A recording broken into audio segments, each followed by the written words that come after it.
روزے کی فضیلت و عظمت سیدنا ابو ہریرہ رضی اللہ عنہ سے روایت ہے کہ رسول اللہ صلی اللہ علیہ وسلم نے فرمایا، روزہ عذاب الہی کے لیے ڈھال ہے، پس روزہ دار کو چاہیے کہ فحش بات نہ کہے اور جہالت کی باتیں مثلا مذاق، جھوٹ، چیخنا چلانا اور شور و غل مچانا وغیرہ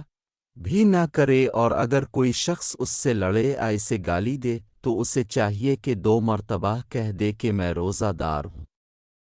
قسم اس ذات کی جس کے ہاتھ میں میری جان ہے کہ روزہ دار کے منہ کی خوشبو اللہ کے نزدیک مشک کی خوشبو سے بھی زیادہ عمدہ ہے۔ اللہ تعالیٰ فرماتا ہے کہ روزہ دار اپنا کھانا پینا اور اپنی خواہش شہوت میرے لیے چھوڑ دیتا ہے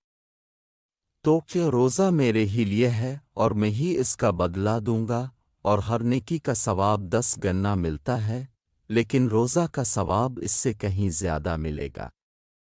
صحیح بخاری۔